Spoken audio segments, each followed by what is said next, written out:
Welcome friends. आज हम लोग भारतीय संविधान से रिलेटेड कुछ क्वेश्चंस करेंगे। आज से हमारा भारतीय संविधान भी चालू हो रहा है। भारतीय संविधान में हम लोग बेसिक से एकदम हाई लेवल तक पढ़ेंगे और सारे बेसिक कॉन्सेप्ट को क्लियर करते हुए पढ़ेंगे। हम लोग किसी भी क्वेश्चंस को छोड़ेंगे नहीं।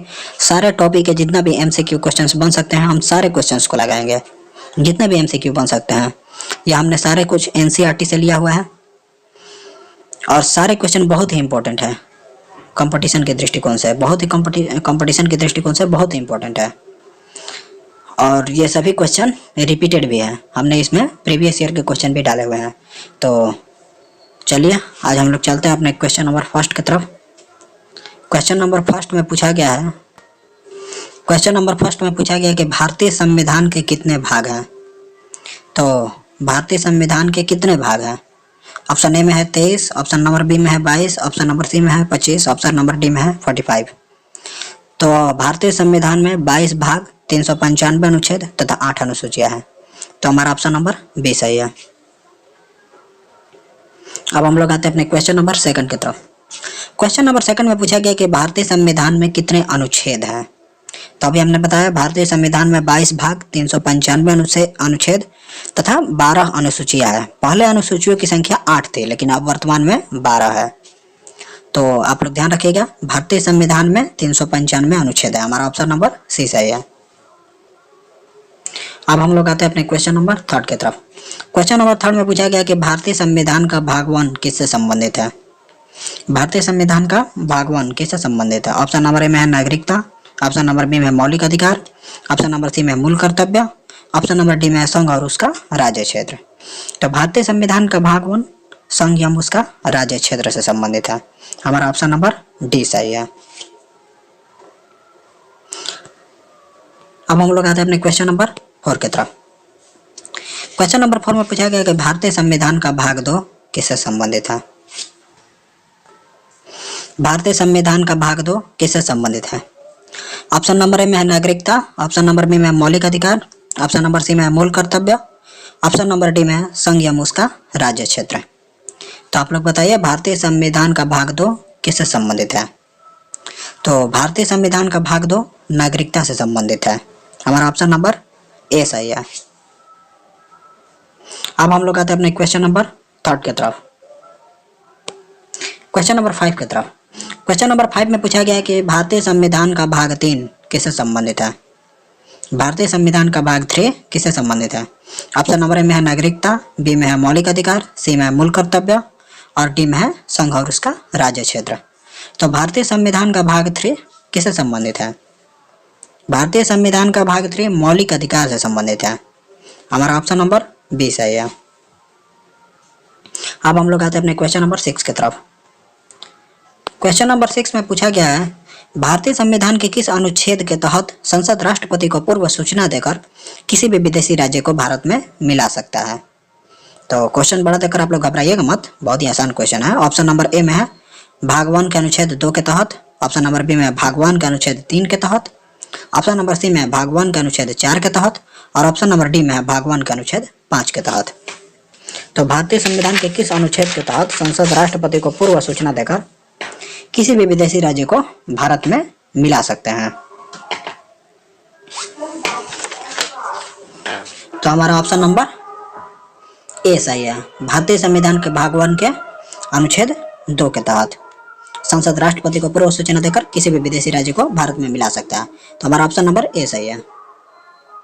अब हम लोग आते हैं अपने क्वेश्चन नंबर 7 की तरफ।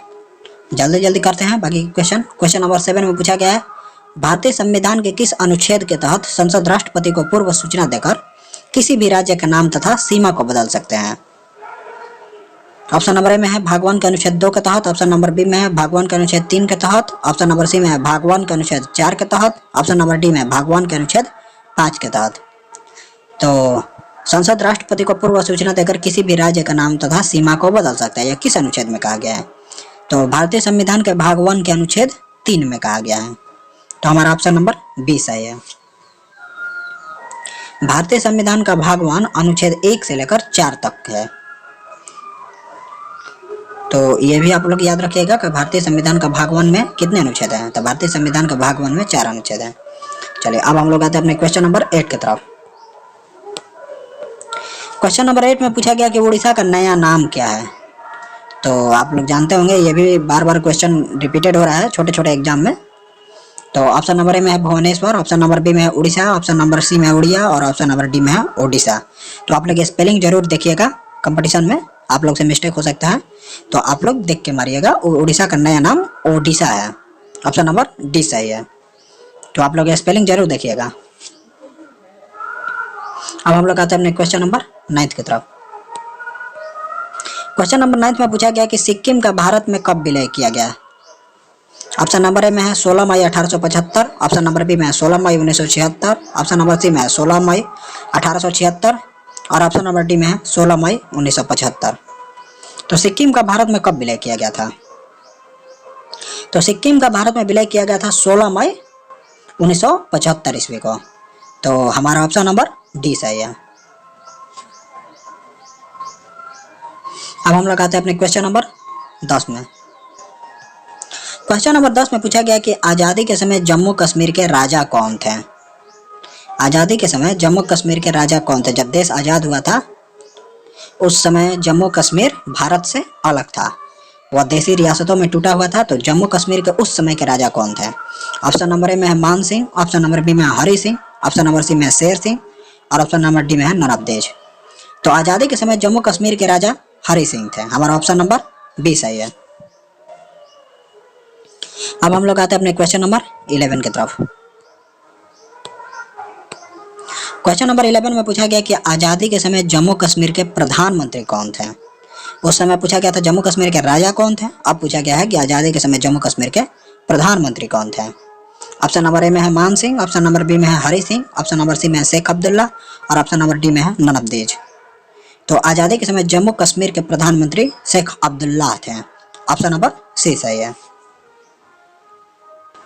प्रधानमंत्री और राजा दोनों को याद रख लीजिएगा, दोनों कभी कभी एक ही ऑप्शन में दे देता है और बच्चे कंफ्यूज हो जाते हैं, तो आप लोग इसको ध्यान रखिएगा। अब हम आते हैं अपने क्वेश्चन नंबर 12 की तरफ।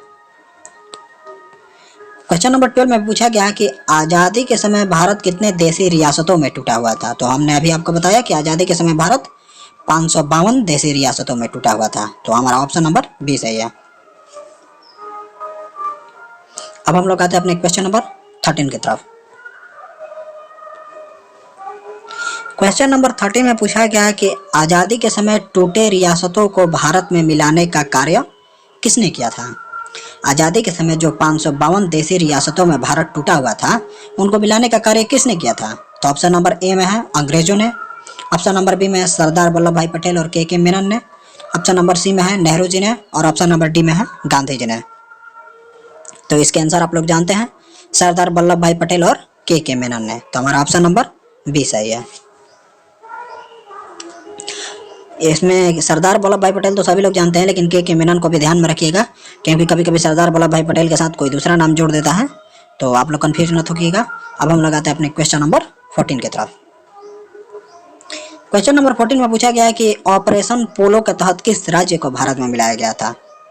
ये बहुत ही इंपॉर्टेंट क्वेश्चन है, इसलिए हम लोग इसको वीवीआई करेंगे। आप लोग बताइए, ऑपरेशन पोलो के तहत किस राज्य को भारत में मिलाया गया था। ऑप्शन नंबर ए में है बिहार, ऑप्शन नंबर बी में है Madhya Pradesh, option number C में है हैदराबाद और ऑप्शन नंबर डी में है सिक्किम। तो ऑपरेशन पोलो के तहत किस राज्य को भारत में मिलाया गया था। तो ऑपरेशन पोलो के तहत हैदराबाद को भारत में मिलाया गया था। ऑपरेशन पोलो किसे कहा जाता है। तो ऑपरेशन पोलो में आप लोग समझ लीजिए कि वही जिसमें सरदार वल्लभ भाई पटेल ने पुलिस की वर्दी में सेना भेजा था, उसे ही ऑपरेशन पोलो कहा गया था। और ऑपरेशन पोलो के तहत हैदराबाद को मिलाया गया था, क्योंकि हैदराबाद पाकिस्तान में जाना चाहता था, वह भारत से अलग होना चाहता था। अब हम लोग आते हैं अपने क्वेश्चन नंबर 15 में। क्वेश्चन नंबर 15 में पूछा गया कि ऑपरेशन पोलो के तहत किस राज्य को भारत में मिलाया गया। तो ये रिपीटेड क्वेश्चन हो गया वही वाला, तो हमारा ऑप्शन नंबर सी ही सही है। चलिए, तो आज के इतने ही क्वेश्चन थे, अब रहने देते हैं, आज के लिए इतना ही।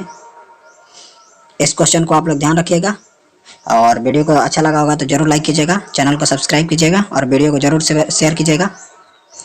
हम ये सारे टॉपिक एनसीईआरटी से लिए हुए हैं, और चैनल को जरूर सब्सक्राइब कीजिएगा, वीडियो को जरूर शेयर कीजिएगा। अगर आप लोग को हमारा क्वेश्चन अच्छा लग रहा होगा तो आप लोग कमेंट में जरूर बताइएगा। हम इसी तरह के बहुत ही इंपॉर्टेंट क्वेश्चन जितने कंपटीशन में रिपीटेड हो रहे हैं या जितने कंपटीशन में आ चुके हैं, हम सारे टॉपिक के क्वेश्चन ऑब्जेक्टिव डाल देंगे। आप लोग को कहीं और किताब उताब पढ़ने की जरूरत नहीं पड़ेगी ऑब्जेक्टिव के लिए, क्योंकि हम जो भी कंटेंट डालेंगे वो सही कंटेंट डालेंगे, क्योंकि हमने एनसीईआरटी को फॉलो किया है। तो जो भी कंटेंट कंटेंट डालेंगे वो हम बुक से डालेंगे, ना ही किसी। बहुत सारे यूट्यूबर्स को हमने देखा है कि वो लोग गूगल से सीधे कॉपी करके डाल देते हैं, तो नहीं, हमारा क्वेश्चन एक एक टाइप किया हुआ है। आप लोग देख सकते हैं सारे क्वेश्चन और आंसर एक ही कलर में आ रहे हैं। ये सारा क्वेश्चन हैंड से टाइपिंग किया हुआ है और हमने एनसीईआरटी से ये सारे क्वेश्चन लिए हैं। तो आप लोग वीडियो को जरूर लाइक कीजिएगा और ज़रूर शेयर कीजिएगा। अभी हमारा चैनल नया है, धीरे धीरे आप ही लोग को हमारे फैमिली को बड़ा करना है। तो चलिए आप लोग साथ जरूर दीजिएगा। तो रहने देते हैं, आज के लिए बस इतना ही। Good bye.